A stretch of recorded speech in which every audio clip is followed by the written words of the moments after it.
छात्रों, पिछली वीडियो के अंतर्गत मैंने आप लोगों को कंपनी निर्माण की प्रथम अवस्था प्रवर्तन अवस्था के बारे में पढ़ाया था। आज अपन लोग डिस्कस करेंगे इनकॉर्पोरेशन स्टेज के बारे में। कंपनी का समामलन या कंपनी का पंजीयन किस प्रकार से होता है, registration and incorporation of company. This is the second stage of information of company and is known as registration and incorporation stage. A company come existence only after its registration and issues of certificate of incorporation to it. The registration and incorporation of company usually involve the following steps: preliminary steps, application for incorporation and delivery of documents, scrutiny and registration of document by the registrar, issue of certificate of incorporation and SIN number and SIN certificate identification company identification number। छात्रों, company निर्माण की जो दूसरी अवस्था है जिसको हम समामलन पंजीयन की अवस्था के नाम से जानते हैं, इस अवस्था के माध्यम से ही कंपनी, इस स्टेज के अंतर्गत ही कंपनी अस्तित्व में आती है। कंपनी को अस्तित्व में लाने के लिए कंपनी का इनकॉर्पोरेशन होना अनिवार्य होता है और इनकॉर्पोरेशन की 4 स्टेज बतलाई गई। प्रारंभिक तैयारी, प्रारंभिक स्टेप कह दीजिए, प्रारंभिक तैयारियाँ जिसके अंतर्गत होती है। दूसरी स्टेज बताएगी समामलन हेतु आवेदन करना एवं प्रलेखों की सुपुर्दगी आरओसी को करना। आरओसी के द्वारा, रजिस्टर ऑफ कंपनीज के द्वारा प्रपत्रों की जांच की जाती है और तत्पश्चात रजिस्टर ऑफ कंपनी एक सर्टिफिकेट जारी करता है जिसको हम बोलते हैं सर्टिफिकेट ऑफ इनकॉर्पोरेशन, समामलन का प्रमाण पत्र एवं कंपनी पहचान संख्या, कंपनी आइडेंटिफिकेशन नंबर। अब मैं आपको पहली स्टेप जो प्रारंभिक तैयारी की स्टेप है इसके बारे में एक्सप्लेन करता हूँ। हमें कंपनी का समामलन करवाना है। समामलन के लिए विभिन्न प्रकार के डॉक्यूमेंट्स की आवश्यकता होती है। विभिन्न प्रकार के प्रपत्र हमें रजिस्टर ऑफ कंपनीज के पास में प्रेषित करने पड़ते हैं। उसके लिए हमें उनको तैयार करवाना होता है। सबसे पहले we should decide that which type of company we want to incorporate. हम कौन सी कंपनी हम बनाना चाहते हैं। Decide the kind of company. अब इस decide of kind of company के अंतर्गत क्या बात आई है, क्या कंपनी पब्लिक कंपनी के रूप में रजिस्टर्ड करवानी है या प्राइवेट कंपनी के रूप में रजिस्टर्ड करानी है या 1 पर्सन कंपनी के रूप में रजिस्टर्ड करानी है। अगर पब्लिक कंपनी के रूप में कंपनी का रजिस्ट्रेशन किया जाना है तो ऐसी कंडीशन के अंतर्गत हमें 7 अभिदाताओं, कम से कम हमें 7 अभिदाताओं की आवश्यकता होगी। अगर प्राइवेट कंपनी के रूप में हमें कंपनी का इनकॉर्पोरेशन करवाना है तो वहाँ कम से कम 2 अभिदाता, 2 सब्सक्राइबर रिक्वायर्ड, 2 अभिदाताओं की कम से कम आवश्यकता होगी। किंतु अगर कंपनी 1 पर्सन कंपनी है, एकल व्यक्ति कंपनी है, तो ऐसी कंडीशन के अंतर्गत एक अभिदाता एवं एक व्यक्ति जो उसके द्वारा नामित किया जाएगा उसकी लिखित सहमति भी इसमें साथ में लगाई जाएगी, उनकी आवश्यकता पड़ेगी। तो सबसे पहले हमें डिसाइड करना होगा कि हम कौन सी कंपनी का निर्माण करना चाहते हैं। साथ ही हमें ये भी डिसाइड करना पड़ेगा कंपनी में सदस्यों का दायित्व क्या रहेगा। क्या कंपनी सीमित दायित्व वाली रहेगी, अंशों के द्वारा सीमित दायित्व वाली रहेगी या गारंटी के द्वारा सीमित दायित्व वाली रहेगी, या कंपनी असीमित दायित्व वाली कंपनी के रूप में इनकॉर्पोरेट करवाई जाएगी। क्योंकि प्रत्येक प्रकार की कंपनी के संदर्भ में अलग अलग प्रकार के डॉक्यूमेंट्स अलग अलग रूप में पार्षद सीमा नियम और अंतर्नियम तैयार करवाने पड़ते हैं, जो कि शेड्यूल फर्स्ट के अंतर्गत उनके बारे में प्रारूप दिए गए हैं। उसके अनुरूप हमें कंपनी के डॉक्यूमेंट्स को तैयार करवाने पड़ते हैं, पार्षद सीमा नियम और अंतर्नियम तैयार करवाने पड़ते हैं। तो सबसे पहले हम डिसाइड करेंगे कि किस प्रकार की कंपनी का हम निर्माण करवाना चाहते हैं, समामलन करवाना चाहते हैं। तत्पश्चात we will decide the place of registered office. हमारी कंपनी का पंजीकृत कार्यालय किस राज्य में रहेगा उसको हमें डिसाइड करना पड़ेगा, क्योंकि जिस राज्य में कंपनी का पंजीकृत कार्यालय रहेगा उस राज्य के आरओसी के अधीन हमें कंपनी का इनकॉर्पोरेशन करवाना होगा। तो हमें यहाँ पर डिसाइड करना पड़ेगा कि कंपनी का रजिस्टर्ड कार्यालय का स्थान क्या रहेगा। अगर हम इस समय ये तय नहीं कर पाए कि सब किस स्थान पर रहेगा, किसी राज्य के किस स्थान के अंदर रजिस्टर्ड कार्यालय स्थापित होगा, तो केवल राज्य का नाम तय करना भी पर्याप्त रहेगा। किंतु अगर हम ये तय कर लेते हैं कि सब उस राज्य के पर्टिकुलर सिटी के अंतर्गत, पर्टिकुलर शहर के अंतर्गत या कस्बे के अंतर्गत कंपनी का रजिस्टर्ड कार्यालय स्थापित किया जाएगा, अगर ये डिसाइड कर लिया जाता है तो ये वेल एंड गुड है, बहुत अच्छा रहता है। तत्पश्चात हमें आवश्यकता होगी obtaining DIN by the prospective director. देखिए यहाँ एक महत्वपूर्ण बात है director identification number, DIN number. जिन व्यक्तियों को हम कंपनी के प्रथम संचालक के रूप में प्रस्तावित करना चाहते हैं, नियुक्त करना चाहते हैं, ऐसे व्यक्तियों को केंद्रीय सरकार से एक फॉर्म भर के DIN नंबर प्राप्त करने पड़ेंगे, संचालक पहचान संख्या प्राप्त करनी पड़ेगी। ये संचालक पहचान संख्या केंद्र सरकार को आवेदन करने के 30 दिन के भीतर डिपार्टमेंट ऑफ कंपनी अफेयर्स के द्वारा ये पहचान संख्या आवंटित की जाएगी। धारा 153 एवं 154 के अंतर्गत ये प्रोविजन दिया गया है। तो हमें DIN नंबर भी जहाँ रिक्वायर्ड है वहाँ DIN नंबर की व्यवस्था भी करनी पड़ेगी। फिर आता है obtaining digital signature by the promoters और प्रॉस्पेक्टिव डायरेक्टर्स।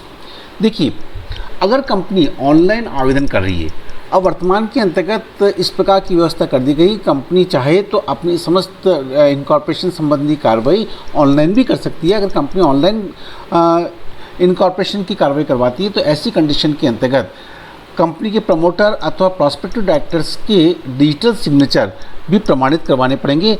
ये यहाँ पे आपको मैं स्पष्ट करना चाहूँगा कि डिजिटल सिग्नेचर एक इलेक्ट्रॉनिक सिग्नेचर होता है और इलेक्ट्रॉनिक प्रणाली से ही किया जाता है। ऐसी सिग्नेचर सूचना प्रौद्योगिकी अधिनियम के अधीन प्रमाणित अधिकारी के द्वारा प्रमाणित होने आवश्यक होते हैं। तो ये भी हमें डिजिटल सिग्नेचर भी हमें प्राप्त करने होंगे निर्धारित प्राधिकारी के माध्यम से। देन उसके बाद आता है selecting and reserving the name of the company. देखिए कंपनी के संदर्भ में एक महत्वपूर्ण नियम ये होता है कि हम जिस कंपनी का इनकॉर्पोरेशन करना चाहते हैं या जिस कंपनी को हम स्थापित करना चाहते हैं तो उस प्रस्तावित कंपनी का नाम हमें क्या रखना है। तो एक फॉर्म संख्या INC-1 प्रेषित करके भर के उसमें प्रेफरेंस के आधार पर 3 नाम कंपनी के प्रवर्तकों के द्वारा तय किए जाते हैं और वो निर्धारित शुल्क के साथ में ROC को आवेदन करना पड़ता है। ROC आवेदन प्राप्ति के 7 दिन के भीतर उनमें से किसी एक नाम के संदर्भ में अपनी सहमति प्रदान करेगा। अगर वो नाम किसी विद्यमान कंपनी के नाम से मिलता जुलता नहीं है और किसी भी दशा के अंतर्गत अवांछनीय नहीं है तो ऐसी कंडीशन में एक नाम के संदर्भ में परमिशन देगा। जिस नाम के संदर्भ में परमिशन दिया जाएगा उस नाम से कंपनी का इनकॉर्पोरेशन विदिन 60 डेज 2 महीने के भीतर वो नाम से कंपनी का रजिस्ट्रेशन करवाना होगा। 2 महीने तक वो नाम उस कंपनी के लिए आरक्षित रहता है। तत्पश्चात हमें एक महत्वपूर्ण कार्य करना पड़ता है प्रारंभिक तैयारियों के अंतर्गत, वह सीमा नियम तैयार कराना ड्राफ्टिंग मेमोरेंडम। देखिए कंपनी के 2 महत्वपूर्ण प्रलेख होते हैं, पार्षद सीमा नियम और पार्षद अंतर्नियम। इसके अगला पॉइंट जो हमारा आ रहा है वो ड्राफ्टिंग ऑफ आर्टिकल। तो पार्षद सीमा नियम और पार्षद अंतर्नियम ये कंपनी के 2 महत्वपूर्ण प्रलेख होते हैं। पार्षद सीमा नियम के अंतर्गत 6 वाक्य होते हैं जो हम अगले वीडियो के अंतर्गत इस बात को स्पष्ट करेंगे पार्षद सीमा नियम के बारे में। तब आपको बताया जाएगा कि उसमें कुल 6 क्लोज होते हैं, उन क्लोज को तैयार करवाना पड़ता है तथा ऐसे पार्षद सीमा नियम अलग अलग प्रकार की कंपनी के संदर्भ में इनके प्रारूप अलग अलग हैं। जो कंपनी विधान के पीछे जो शेड्यूल्स दी गई हैं अनुसूची प्रथम की तालिका ABCD और E के अंतर्गत उनके प्रारूप बताए गए, उसके अकॉर्डिंग पार्षद सीमा नियम। और इसी प्रकार से शेड्यूल फर्स्ट के तालिका FGHIJ के अंतर्गत आर्टिकल के प्रारूप दिए गए, उसके अकॉर्डिंग हमें पार्षद सीमा नियम और पार्षद अंतर्नियम तैयार करवाने पड़ेंगे। पार्षद सीमा नियम में कंपनी के उद्देश्यों का उल्लेख किया जाता है। पार्षद सीमा नियम के अंतर्गत कंपनी की पूंजी का उल्लेख किया जाता है, सदस्यों के दायित्व का उल्लेख किया जाता है, कंपनी के नाम और स्थान का उल्लेख किया जाता है और अभिदाता जो कंपनी के अभिदाता रहेंगे उनके सिग्नेचर भी इसके अंतर्गत होते हैं। तो उन सभी की व्यवस्था भी हमें करवानी पड़ेगी।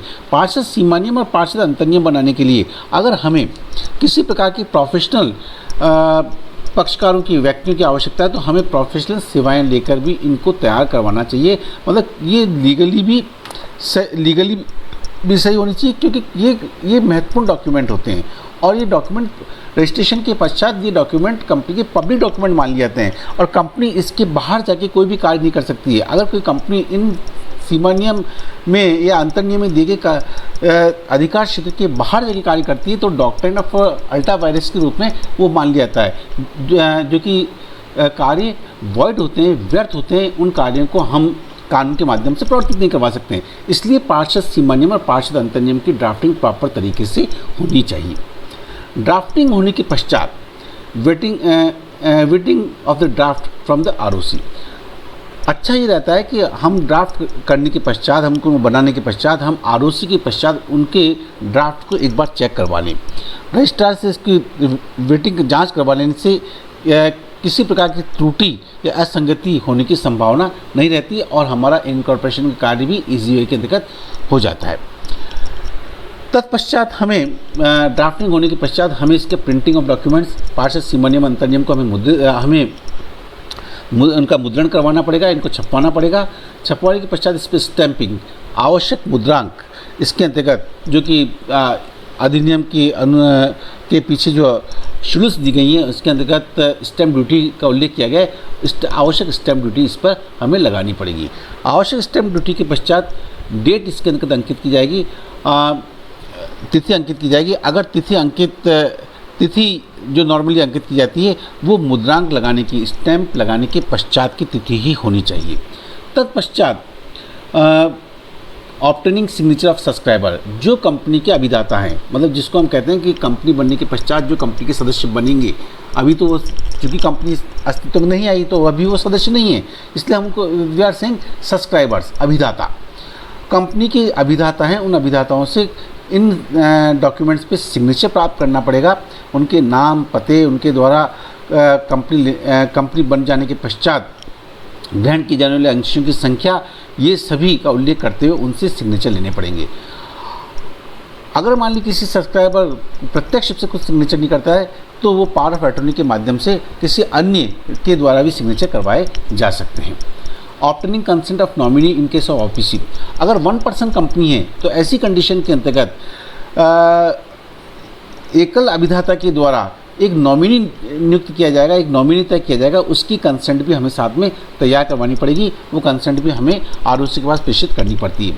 Obtaining declaration as the compliance with legal requirement, अर्थात कानूनी अपेक्षा की पूर्ति के संदर्भ में एक घोषणा हमें तैयार करवानी पड़ेगी। यहाँ पर एक घोषणा जो बताएगी कि कंपनी के समन्वयन के संदर्भ में जितनी भी वैधानिक औपचारिकताएं, जो भी कानूनी औपचारिकताएं वो कंपनी के द्वारा पूरी कर ली गई है। ऐसी घोषणा एडवोकेट के माध्यम से, चार्टेड अकाउंटेंट, कॉस्ट अकाउंटेंट या पेशेवर व्यवसायरत प्रैक्टिसिंग जो कंपनी सेक्रेटरी है से कंपनी निर्माण से जो जुड़ा हुआ है उसके द्वारा सिग्नेचर करके इस प्रकार की घोषणा करवाई जाती है, या किसी ऐसे व्यक्ति से जिसको कंपनी के अंतर नियम में कंपनी के संचालक के रूप में, प्रबंधक अथवा कंपनी के सचिव के रूप में नामांकित किया गया है। ऐसे व्यक्तियों के द्वारा ये घोषणा की जाएगी कि कंपनी ने कंपनी के समन्वयन के संदर्भ में समस्त वैधानिक औपचारिकताओं की अपेक्षाओं की पूर्ति कर ली। इस प्रकार की घोषणा साथ में लगाई जाती है। तत्पश्चात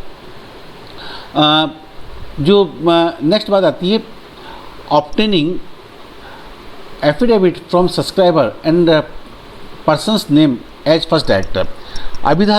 हमें अभिदाताओं एवं प्रथम संचालकों के रूप में नामांकित व्यक्तियों से शपथ पत्र लेना पड़ेगा।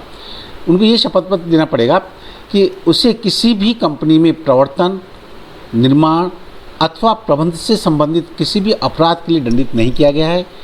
वह पिछले 5 वर्ष की अवधि में इस अधिनियम या इसके पूर्व में प्रचलित कंपनी अधिनियम के अधीन किसी भी कंपनी में कपट अथवा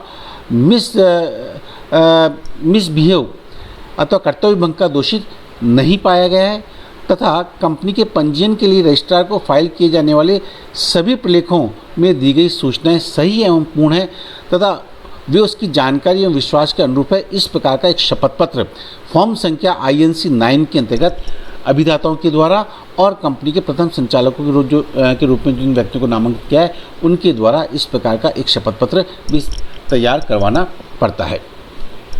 तत्पश्चात obtaining particulars of the subscriber, subscriber की जो पर्टिकुलर्स हैं, उनके नाम पते, आयु, उनका पारिवारिक नाम, संचालक पहचान संख्या, निवास स्थान का पता, राष्ट्रीयता इत्यादि, इन सभी का निर्धारित विवरण फॉर्म संख्या INC 17 के अंतर्गत भरवाना पड़ेगा। देन पश्चात आता है obtaining particulars of first director. जिन व्यक्तियों को पार्षद अंतर्नियम के माध्यम से फर्स्ट डायरेक्टर के रूप में नामांकित किया गया है, उनके संदर्भ में भी हमें इसी प्रकार के सभी पर्टिकुलर्स, दिन नंबर, उनके नाम पते, योग्यता, इन सभी के बारे में उनके द्वारा अब तक कोई कितनी कंपनी के अंतर्गत संचालक के रूप में कार्यरत हैं, इन सभी के बारे में पर्टिकुलर्स हमें तैयार करवाने पड़ेंगे। वो भी हमें डॉक्यूमेंट्स के साथ में लगाना पड़ता है। ये फॉर्म संख्या INC 17 के अंतर्गत ये सभी इंफॉर्मेशन हमें भरनी पड़ती है। देन आता है ऑब्टेनिंग कंसेंट ऑफ डायरेक्टर्स। जिन व्यक्तियों को आप फर्स्ट डायरेक्टर के रूप में प्रस्तावित कर रहे हैं, उनसे लिखित में सहमति भी प्राप्त करनी पड़ेगी कि वो प्रथम संचालक के रूप में कंपनी में कार्य करने के लिए तैयार है, संचालक के पद के रूप में वो पद को ग्रहण करने के लिए तैयार है। Obtaining approval of sectoral regulators. संबंधित नियामक संस्थानों से पंजीयन अथवा अनुमोदन करना। देखिए, कुछ कार्य इस प्रकार के होते हैं जो प्रस्तावित कंपनी कार्य करना चाहती है, उसके लिए अगर किसी प्रकार की लाइसेंसिंग की आवश्यकता हो, किसी प्रकार के अनुज्ञा पत्र की आवश्यकता हो या किसी प्रकार की परमिशन की आवश्यकता हो, तो उस निर्धारित अथॉरिटी के माध्यम से वो परमिशन भी हमें लेनी पड़ेगी। कहीं ऐसा ना हो कि कंपनी का इनकॉर्पोरेशन हो जाए किंतु कंपनी को उस कार्य को करने के लिए परमिशन नहीं मिले, तो ऐसी कंडीशन के अंतर्गत कंपनी की स्थापना का कोई मतलब नहीं रह पाएगा। तो ऐसी परमिशन हो सकता है RBI के माध्यम से लेनी हो, ऐसी परमिशन हो सकता है SEBI के माध्यम से लेनी हो, या पर्यावरण मंत्रालय के माध्यम से लेनी हो, या मान लीजिएगा किसी प्रकार का इंडस्ट्री लाइसेंसिंग की आवश्यकता हो, तो ऐसी परमिशन भी हमें प्राप्त करनी पड़ेगी। इसके पश्चात हमें अन्य अनुबंध, जो कंपनी के महत्वपूर्ण प्रारंभिक अनुबंध हैं, उन महत्वपूर्ण प्रारंभिक अनुबंधों को भी तैयार करवाना पड़ेगा। तो ये सभी डॉक्यूमेंट्स कंपनी इस प्रारंभिक कार्रवाई के अंतर्गत तैयार करवाती है। तत्पश्चात कंपनी के द्वारा जो दूसरा कार्य कहता है, application for the incorporation and delivery of documents. अब देखिए, हमारे डॉक्यूमेंट्स तैयार हो गए। इनकॉर्पोरेशन के अंतर्गत जिन जिन डॉक्यूमेंट्स की आवश्यकता होती है, हमने प्रारंभिक कार्रवाई के अंतर्गत उन सब डॉक्यूमेंट्स को तैयार कर लिया। अब ये सभी डॉक्यूमेंट्स हमें कहाँ प्रेषित करने पड़ेंगे? ये सभी डॉक्यूमेंट्स हमें ROC के पास में भेजने पड़ेंगे। द एप्लीकेशन शैल बी, ये देखिए जो इनमें खास बात लिखी हुई है, मैं इस बात को एक्सप्लेन कर देता हूँ। Notice of address of communication. देखिए, अगर कंपनी ने अपनी प्रारंभिक कार्रवाई के अंतर्गत कंपनी के रजिस्टर्ड ऑफिस के स्थान को नहीं बताया है, तो ऐसी कंडीशन में यहाँ पर कंपनी को ये बताना पड़ेगा कि ये सूचना देनी पड़ेगी कि कंपनी का कॉरस्पॉन्डिंग एड्रेस क्या रहेगा। पत्राचार हेतु पते की सूचना भी इसके अंतर्गत लगानी पड़ेगी। कंपनी के मेमोरेंडम आर्टिकल, संबंधित नियामक संस्थानों का अनुमोदन, जो मैंने भी आपको बताया लाइसेंसिंग वगैरह इनके बारे में। आर्टिकल ऑफ कंपनी, जिस मेमोरेंडम है इस प्रकार से article of company. Declaration as the compliance with legal requirement, कि कंपनी ने सभी प्रकार के लीगल रिक्वायरमेंट को पूरा कर लिया, इसका एक डिक्लेरेशन, इसकी घोषणा। Affidavit from the subscriber and the persons name as the first director. मतलब जो बातें अपन ने प्रारंभिक कार्रवाई के अंतर्गत पढ़ी है, वो जो डॉक्यूमेंट्स हमने वहाँ पर तैयार किए हैं, वो सभी documents, particular of every subscriber, particular of first director, particulars of interest of directors, consent to act as director, company copy of letter confirming reservation of name, power of attorney by subscriber, power of attorney to make correction, payment of fees, आवश्यक शुल्क जो registration के लिए company को दिया जाना है, वो हमें इन सब डॉक्यूमेंट के साथ में लगा के ROC को सुपुर्द करना पड़ेगा। All this document should be filled with the registrar of the CRC with 60 days from the date of confirmation of reservation of name। जो रिजर्वेशन ऑफ नेम के लिए हमें ROC से लेटर प्राप्त हुआ, उसके 60 दिन के भीतर ROC के पास में हमें ये सब डॉक्यूमेंट्स को जमा कराना पड़ेगा निर्धारित शुल्क के साथ में। अगर हम 60 दिन के भीतर नहीं जमा करा पाते तो ऐसी कंडीशन में हमें नाम उपभोक्ता के संदर्भ में वापस परमिशन ROC से प्राप्त करनी पड़ेगी। तो ये वापस एक नए सिरे से हमारा कार्य बढ़ जाएगा। यहाँ पर ये सभी डॉक्यूमेंट्स जब हम वहाँ पे जमा कराएंगे, डॉक्यूमेंट तो ऐसी कंडीशन के अंतर्गत आरओसी डॉक्यूमेंट्स को प्राप्त करने के पश्चात आरओसी की लेवल की तीसरी कार्रवाई होती है, वो है scrutiny and registration of documents. ROC सभी डॉक्यूमेंट्स को प्राप्त करने के पश्चात इन सभी डॉक्यूमेंट्स को चेक करेगा। After receiving the application delivery of documents for the incorporation, the registrar of the CRC shall scrutinize the document. Well, all documents are found in order. Where all documents are found in order, the registrar of the CRC on the basis of document and information filled to him shall register all these documents and information in the register of company. अगर registrar ये मानता है कि सभी documents proper तरीके से बनाए गए हैं और उनकी स्क्रूटनी करने के पश्चात, इनकी जांच करने के पश्चात उसको लगता है, देखो जांच करने के पश्चात तो एक रिसिप्ट देगा, इनको प्राप्त करने के पश्चात तो इसकी रिसिप्ट देगा। रिसिप्ट देने के पश्चात वो चेक करेगा कि सभी डॉक्यूमेंट्स कंपनी की तरफ से जो प्राप्त हुए वो प्रॉपर हैं, निर्धारित उन्होंने सभी प्रकार की जो कंप्लाइंसेस है, जो भी रूल्स एंड रेगुलेशन को फॉलो किया जाना है उनको कंपनी के द्वारा पूरा किया गया है, निर्धारित तरीके से डॉक्यूमेंट्स बनाए गए हैं और किसी प्रकार का मटेरियल डिफेक्ट इन डॉक्यूमेंट्स के अंतर्गत नहीं है, तो आरओसी के द्वारा एक सर्टिफिकेट जारी किया जाता है जिसको हम बोलते हैं समामलन का प्रमाण पत्र, issue certificate of incorporation and CIN. देखिए, on the registration of all documents and the information, the registrar of CRC shall issue एक certificate of incorporation in the amended form number INC 11 to the effect that the proposed company is incorporated under this act under the section 7 subsection 2। Registrar जब सब बातों से संतुष्ट हो जाता है, check करने के बाद सब बातों से संतुष्ट हो जाता है कि सभी प्रकार की लीगल कंप्लाइंसेस को कंपनी के द्वारा फुलफिल कर लिया गया है, पूरा कर लिया गया है, तब रजिस्ट्रार एक सर्टिफिकेट जारी करता है जिसको हम बोलते हैं certificate of incorporation. Certificate of incorporation जारी करते ही कंपनी अस्तित्व में आ जाती है, कंपनी का निर्माण हो जाता है, कंपनी का पृथक व्यक्ति बन जाती है, कंपनी का शाश्वत उत्तराधिकार प्राप्त होता है। मतलब जो हमने सभी विशेषताएं कंपनी की हमारे प्रारंभिक अध्ययन के अंतर्गत पढ़ी है, वो सभी विशेषता कंपनी को प्राप्त हो जाती है। अब प्रश्न उठता है कि वो किस तरीके से मानी जाएगी।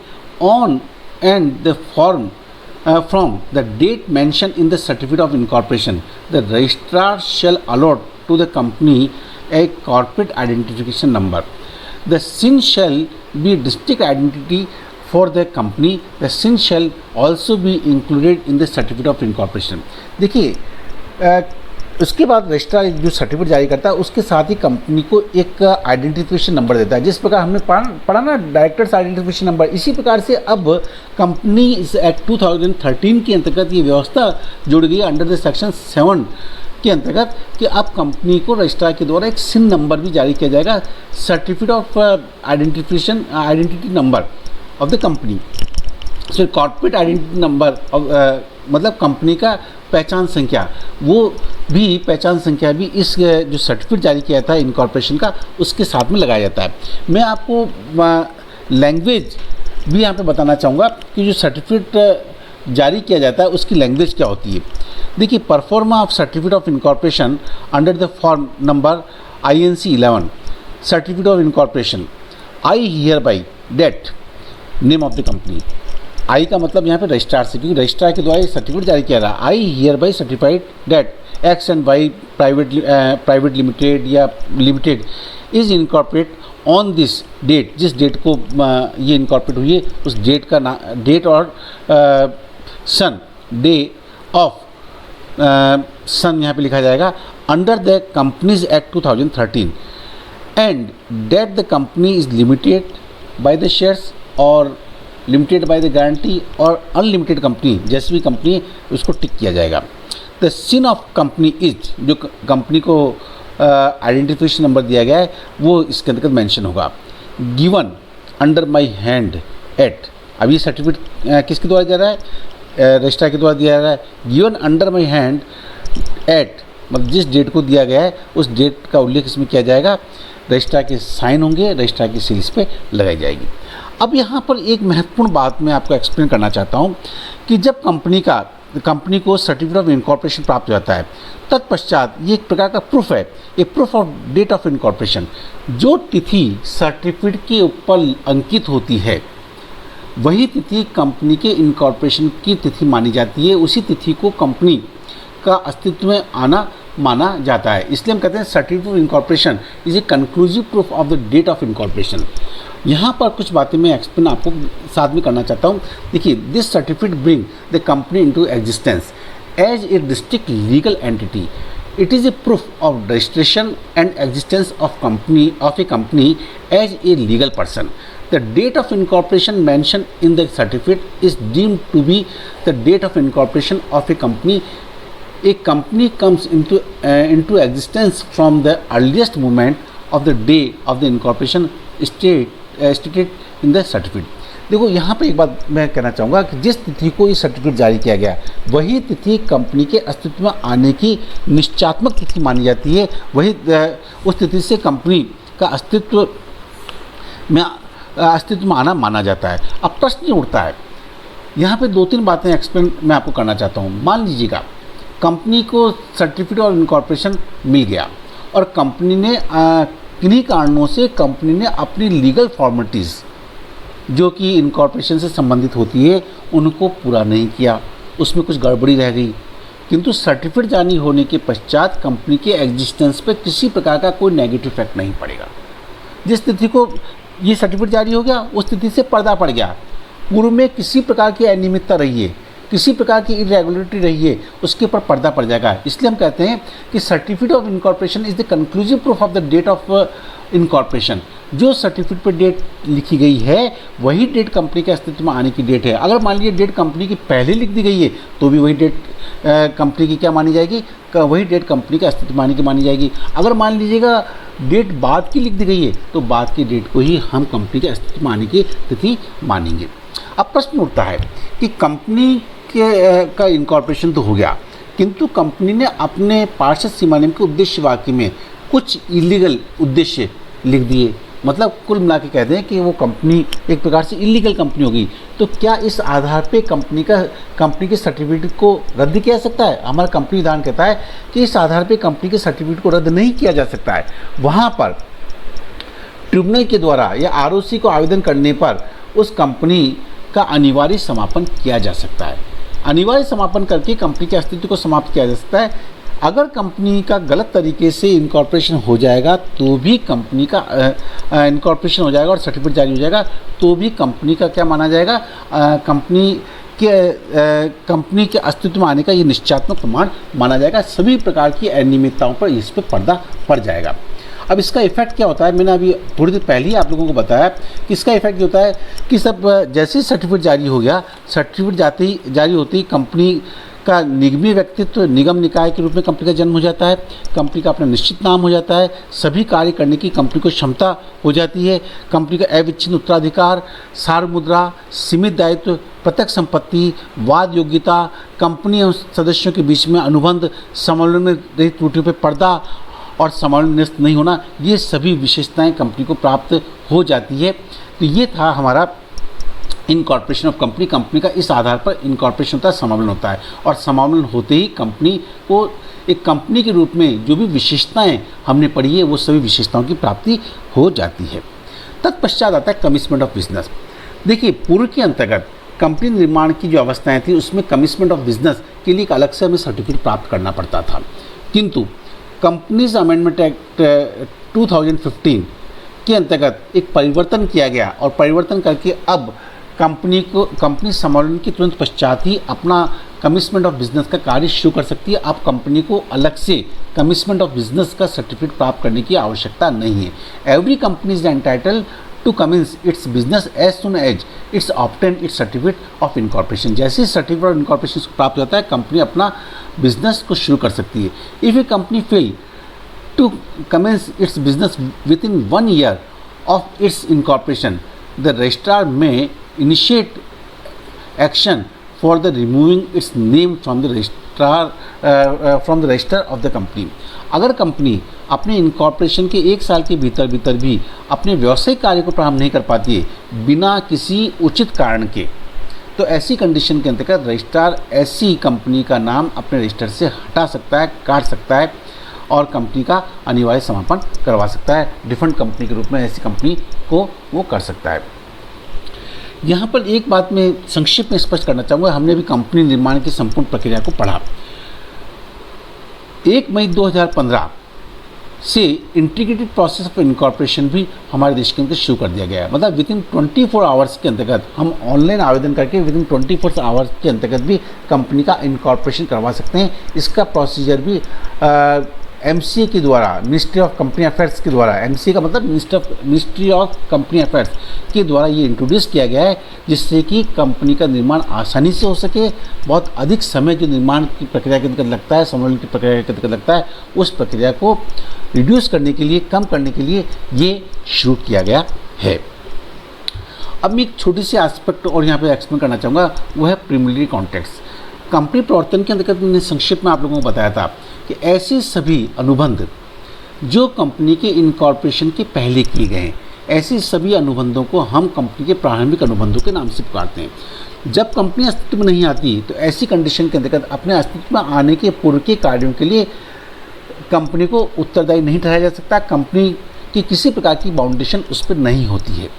मैंने आपको वहाँ कहा था कि ऐसे समस्त कार्यों के लिए जो कंपनी के प्रवर्तक हैं वही उत्तरदायी होते हैं। उन प्रवर्तकों का ही व्यक्तिगत दायित्व उत्पन्न होता है। Company is not bound by the contract. Company can not sue on such contract. उन कॉन्ट्रैक्ट के संदर्भ में कंपनी किसी प्रकार का सुबी फाइल नहीं कर सकती है और किसी प्रकार के ऐसे कॉन्ट्रैक्ट के संदर्भ में रेटिफिकेशन भी नहीं किया सकता, पुष्टिकरण भी नहीं किया सकता। The promoter is the personally liable, ये इस पर नियम दिया गया है। किंतु कंपनी अपने पार्षद अंतर्नियम में, जब कंपनी का इनकॉर्पोरेशन होता है उसके पहले पार्षद अंतर्नियम में इन प्रारंभिक अनुबंधों का उल्लेख कर लेती है और इनको स्वीकार करने के मेथड को भी उसके अंदर उल्लेखित कर लेती है और कंपनी के इनकॉर्पोरेशन के सभी महत्वपूर्ण प्रारंभिक अनुबंधों को साथ में नक्की कर लिया जाता है। तो कंपनी संचालक निर्माण के पश्चात संचालक मंडल की सभा के अंतर्गत उनकी पुष्टि की जाती है और पुष्टि करने के पश्चात कंपनी ऐसी समस्त अनुबंधों के संदर्भ में उत्पन्न दायित्व के लिए उत्तरदायी मानी जाएगी। वहाँ पर फिर प्रमोटर के पर्सनल लायबिलिटी नहीं रहेगी। ये अपनी प्रमुख बातें कंपनी निर्माण के संदर्भ में थी, जो मैंने इस वीडियो लेक्चर के माध्यम से आप लोगों को बताई है। आप बताएं कि आपको ये लेक्चर किस प्रकार का लगा। आप इसको शेयर करें। Thank you.